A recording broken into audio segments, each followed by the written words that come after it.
Praise the Lord. இயேசுவின் இனிய நாமத்தில் என் அன்பின் வாழ்த்துக்கள். இந்த நாளில் உங்களை சந்திப்பது நான் மகிழ்ச்சி அடைகிறேன். கர்த்தர் நல்லவராக இருக்கிறார்.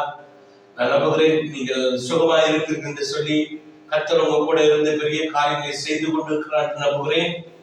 இதனாலும் யாத்திராகமத்தின் புஸ்தகம் 14ஆம் அதிகாரத்துல ஒரு சில வசனங்களை நான் உங்களுக்காக வாசிக்கிறேன். கர்த்தர் உங்களுக்காக யுத்தம் பண்ணுவார், நீங்கள் சும்மா இருப்பீர்கள் என்றால், அப்பொழுது கர்த்தர் மோசேயை நோக்கி, என்னிடத்தில் முறையிடுகிறது என்ன? புறப்பட்டு போங்கள் என்று இஸ்ரவேல் புத்திரருக்கு சொல். நீ உன் கோலை ஓங்கி உன் கையை சமுத்திரத்தின் மேல் நீட்டி சமுத்திரத்தை பிளந்து விடு. அப்பொழுது இஸ்ரவேல் புத்திரர் சமுத்திரத்தின் நடுவாக வெட்டாந்தரையில் கடந்து போவார்கள் என்றார். அல்லேலூயா. இந்த நாள்ல இந்த வார்த்தை உங்களோடு பேசட்டும். நமக்கு தெரிந்த வசனம், வேற பதி அடிக்கடி கேட்ட ஒரு செய்தி. இங்க நமக்கு ஒரு அழகாய் ஒரு சத்தியத்தை நமக்கு கற்றுக் கொடுக்க போகிறார்.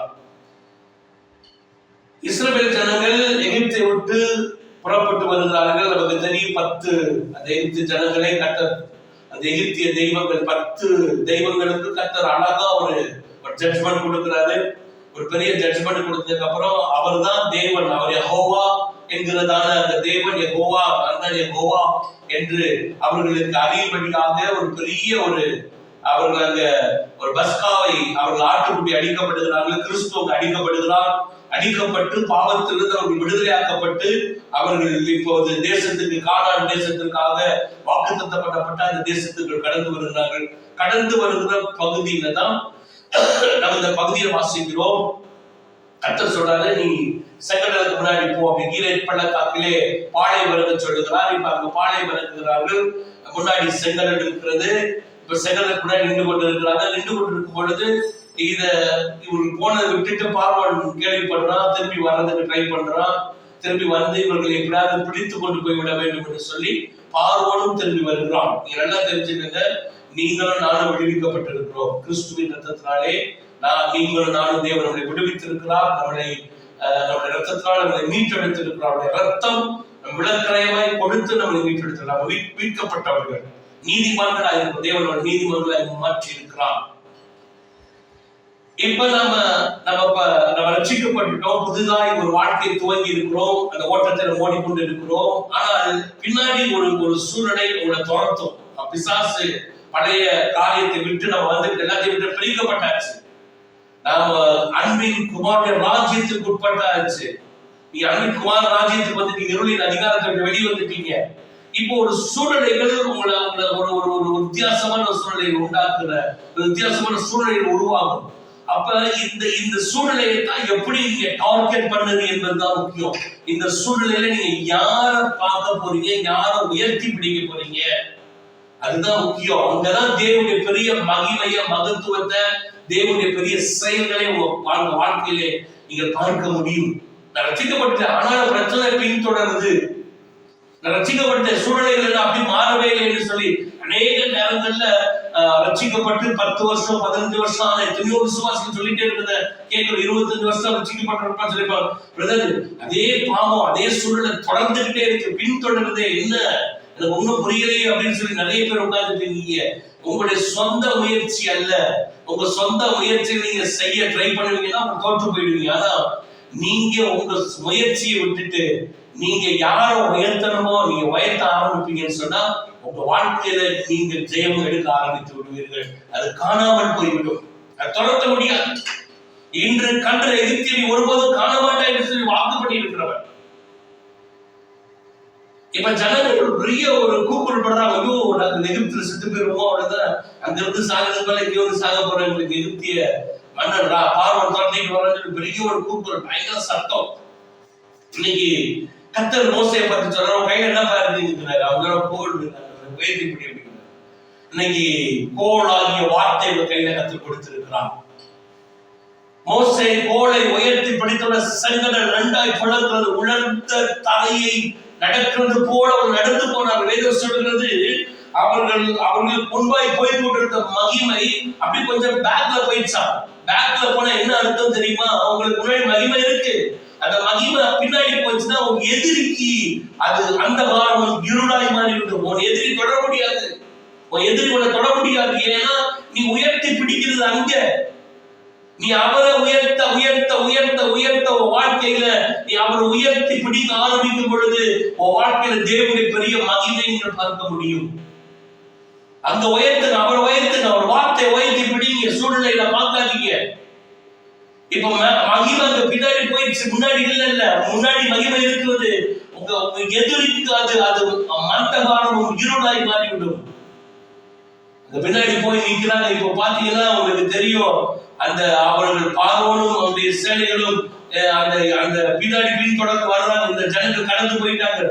உங்களுக்கு தெரியும், செங்கடல் அப்படியே கண்ணாடிமா 2 பக்கம் அப்படி பழுந்து நிக்குது. அழகா உலர்ந்த கரை நடந்து போயாச்சு. இப்ப பார்வோனுக்கு அவருடைய சேனைகளுக்கு ஒரு பெரிய ஆச்சரியம், நடந்து போறாங்க. நம்மளும் போகணும்னு சொல்லி உள்ள வரலாம் ட்ரை பண்றோம். ஆனால் அந்த மகிமை அவர்களை தொட விடாது. நான் சொல்றேன், இன்றைக்கும் கர்த்தருடைய மகிமை ஒருபோதும் பாவம் அவரை பின்தொடர முடியாது, பின்தொடர விடாது. அந்த மகிமை மறைத்துக் கொண்டு இருக்கிறது. அவருடைய ரத்தம் மறைத்துக் கொண்டு இருக்கிறது. அவருடைய மகிமை மறைச்சிருக்கிறது. நீ அந்த மகிமைக்குள்ளே மறைக்கப்பட்டு இருக்கிறாய். பாவமனை பின்தொடர எகிப்தோட பின்தொடராது, சாபமனை பின்தொடராது, ஒன்றும் உங்களை பின்தொடர்கிறது. ஏன்னா அந்த மகிமையில நீங்கள் மறைக்கப்பட்டிருக்கிறீர்கள். இஸ்ரவேல் ஜனங்களை குறித்து கர்த்தர் சொல்றார், இன்றைக்கு பார்க்கிற இந்த எகிப்தியன், இன்றைக்கு நீ பார்த்து கொண்டிருக்கிற இந்த எகிப்தியனை நீ ஒருபோதும் காணமாட்டாய் என்று சொல்லி கர்த்தர் சொல்றார். வாக்கு பண்ணினார். நீ வாக்குத்தத்தத்தை பிடிச்சிருக்க, வார்த்தையை பிடிச்சிருக்கீங்க, வார்த்தையை நோக்கி பாருங்கள். இந்த வார்த்தையை நீங்கள் உயர்த்தி பிடிக்க ஆரம்பிங்க. இன்று காணும் எகிப்தியனை நான் ஒருபோதும் காணமாட்டேன். ஏன்னா வாக்குத்தத்தம் எனக்கு வாக்குத்தத்தம் எனக்கு தேவன் கொடுத்திருக்கிறார், சுதந்திரித்து வைத்திருக்கிறார். சிலுவையிலே வாக்குத்தத்தங்களை தேவன் சம்பாதித்து வைத்திருக்கிறார். நியாயப்பிரமாணத்தை தேவன் சிலுவையிலே நிறைவேற்றி முடித்து விட்டார். நியாயப்பிரமாணத்தை நிறைவேற்றிட்டார். நிறைவேற்றும்படியாகவே வந்தார், அதை நிறைவேற்றி முடித்திருக்கிறார். வாக்குத்தத்தங்களை நீங்கள் சுதந்திரித்துக் கொடுத்தால் தேவன் சிலுவையிலே மரித்திருக்கிறார். நீங்க அந்த அவரை நீங்க உயர்த்த ஆரம்பிப்பீங்கன்னு சொன்னா வாக்குத்தத்தங்கள் உங்களுக்கு மாற ஆரம்பித்து விடுகிறது. கேட்டுக்கொண்டிருக்கிறமே, இதெல்லாம் நமக்கு நடக்குமா நடக்காதா? இது என்னை பின்தொடர்ந்துட்டு இருக்கேன், இதை நான் எப்படி ஜெயிக்கிறது? நிறைய நேரத்துல பாவத்தை ஜெயிக்கிறதுக்கு என்ன வழி?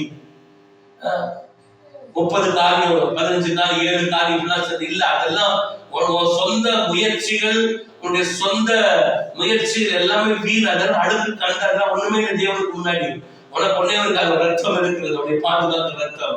நீ அவரை உயர்த்த உயர்த்த உயர்த்த உயர்த்த உன் மைண்ட் எல்லாம் அங்க இருக்க ஆரம்பிச்சுச்சுன்னா, அவர் மாத்திரம் உயர்த்த உயர்த்தி உயர்த்தி உயர்த்த ஆரம்பிச்சுன்னா இது போறதே உனக்கு தெரியாது. விடுதலையாக்கப்பட்டிருவீங்க. டோட்டலா சிந்தையே வராது. ஏன்னா நீங்க அங்க உயர்த்திட்டு இருக்கீங்க, அவர் பார்த்துட்டு இருக்கிறீங்க. நீங்க இதெல்லாம் பார்க்க மாட்டீங்க, கீழே எல்லாம் பார்க்க மாட்டேன். உன் கண்கள் எப்பொழுதுமே அவர் உயர்த்தி கொண்டே இருக்கும். அதெல்லாம் பார்த்துட்டே இருக்கும், அங்கதான் உயர்த்திட்டே இருக்கும். வாய் அங்க உயர்த்திட்டே இருக்கும். மோசே கோட உயர்த்தணும், எப்படி வழி திறக்க வழியை கத்து திறந்து கொடுத்துருவா. நீ உயர்த்தி உயர்த்தி உயர்த்தி நீ போய்கிட்டே இருக்க காலனுக்குள்ளாக உனக்கு பின்தொடர முடியாது. ஜெயிச்சிருவ, நீ ஜெயிக்க முடியும். பரிசுத்தமா உன்னால வாழ முடியும். நீ இயேசுவை பார்த்தீங்கன்னா பரிசுத்தமா வாழ முடியும். அவரை உயர்த்தணும், அவரை மட்டும் நோக்கி பார்க்கணும், அங்கதான் பார்க்கணும். நீங்க அங்க உயர்த்திட்டே இருந்தீங்கன்னா நீங்க பரிசுத்தமா வாழ ஆரம்பிச்சிருக்கீங்க. பரிசுத்தமா வாழ முடியலன்னு சொல்ற அநேக பிள்ளைகளோட வாழ்க்கை நான் சொல்லுறேன் உங்களுக்கு.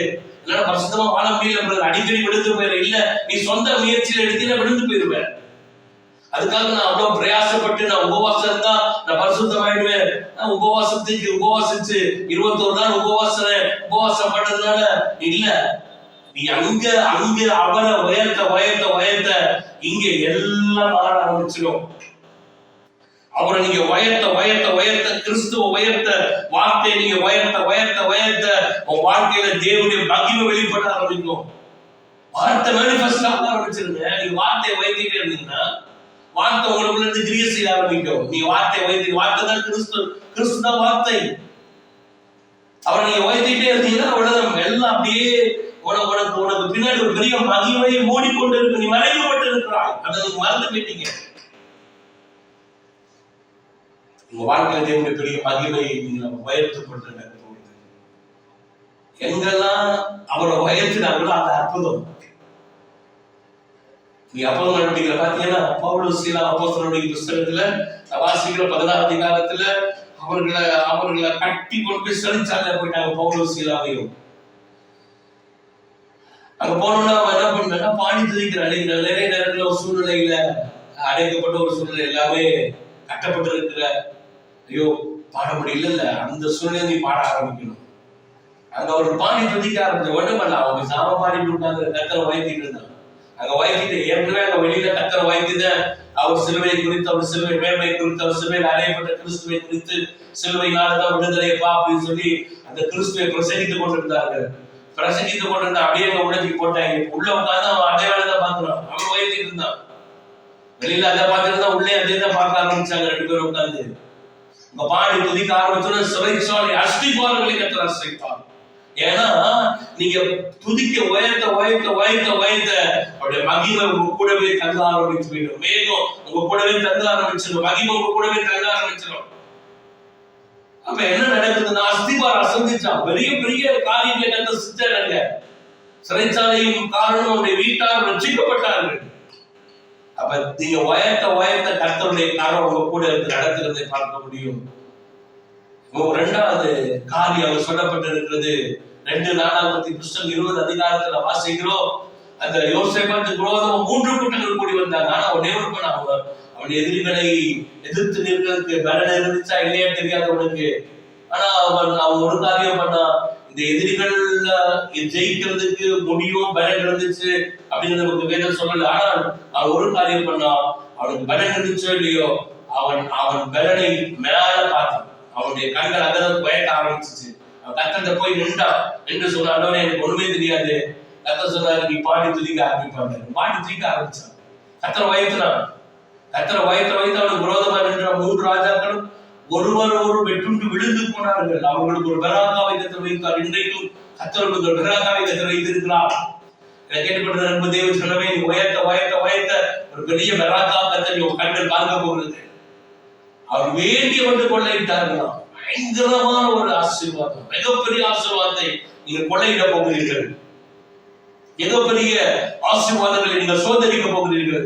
நீங்க உயர்த்தும் பொழுதுதான் நடக்க போகுது வாழ்க்கையில.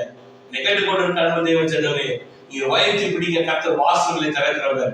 நீங்க உயர்த்தினா வழி திறக்கும். எல்லாம் வழி திறக்கும். அடைக்கப்பட்ட வழிகள் திறக்கப்பட்டு நீங்க உயர்த்தும் போது கட்டுகளை கர்த்தர் அவிழ்த்து கொடுக்கிறார். உடைத்து உன்னை விடுதலை கொடுக்கிற தேவன். நீங்கள் அவரை உயர்த்தும் பொழுது வாழ்க்கையில் ஒரு பெராக்கா, வேண்டிய மட்டும் ஆசீர்வாதங்கள், தடைப்பட்டிருக்கிற எல்லா காரியத்தை கர்த்தர் மாற்றி ஒரு பெராக்காவின் அனுபவத்தை, ஒரு கண்ணீரை துடைத்து ஒரு பெராக்காவின் அனுபவத்தை கர்த்தர் வாழ்க்கையில் கொடுத்தார். கேட்டுக்கொண்டிருக்கிற அனுபவம் தேவ சொன்னமே, நீங்கள் யாரை உயர்த்த போகிறீர்கள்? மனுஷனையா கர்த்தரையா? மனுஷனை உயர்த்தா வெறும் போயிடுவோம். கர்த்தரை நீங்க உயர்த்த ஆரம்பிங்க. நீங்கள் பெரிய காரியங்களை பெற்றுக் கொள்வீர்கள். தேவன் தாமே உங்களை ஆசீர்வதிப்பார்.